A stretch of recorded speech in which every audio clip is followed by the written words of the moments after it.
Hey everybody, I'm William, I'm Kina. and we are the We're the Nerdy Nerdyweds. And today we are going to discuss our trip to God and Monsters, which is a board game, Dungeons and Dragons, comic book. Yes, Bar, yeah. Uh, speakeasy. so it is a really cool store right in Orlando. We had a great time there. We went to this right before going to MegaCon, and I enjoyed this way more than I did MegaCon. Yeah, I kind of regret the rush job of being in this store. I wish I could have spent a few more hours Yes. just looking at all the shelves. So much Dungeons and Dragons miniatures and books and comic books and figurines. It is a really cool store.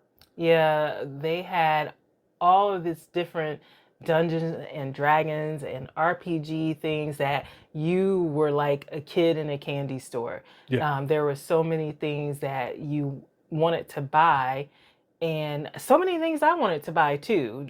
There's some comic book stuff, role playing stuff. They even had board games. They only had a shelf of board games, but what they had was quality. And one thing I wanted to get was Dragonlance, and they had an Eberron book. That looked so cool. I really wanted to get those. So that's on the to buy list. Yeah. They had a lot of, as you mentioned, figurines, but a lot of horror figurines. So there was many horror things that I wanted to get. And I took some pictures for later so I can put it on my wish list. But I saw cool Joker and Catwoman. And then just when we thought that we couldn't see any more cool stuff, we go in the back like a speakeasy, and there's a bar back there. Yeah, it was a really cool bar with a lot of really interesting decorative choices. Just a really cool ambiance, and I hope we can go back there again when the bar is actually open. And the 6 foot, is it? No, the 12-foot skeleton? Yeah, they had a 12-foot skeleton there Yeah. with a sign that said, "Do not touch, Kina." Yeah, they needed to have that up there for me, but I didn't touch it. I may have tried to dance with it, but it was a no contact dancing, so I was good. It was the cutest beholder they had hanging from the ceiling. Now you were like a kid in a candy store with the role playing games, but I was like a kid in a candy store in this area.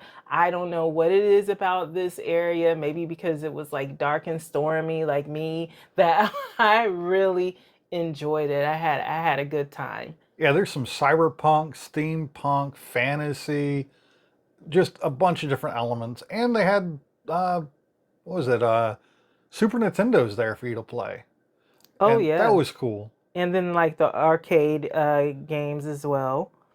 Yeah, so there's just a lot of really cool stuff in this store. And then they had the bar in the back that was just like icing on the cake. Yeah, I was disappointed at first that it was closed, but then I quickly got over that because I was able to feel comfortable just being silly in there and taking pictures. So I did get a lot of pictures. Yeah, I had an awesome time and can't wait to go back to it. Yeah, definitely. And we're definitely going to film there again in the near future. So that's all we got for this video. So as usual, make sure you like, comment, and subscribe. And until next time, Stay nerdy.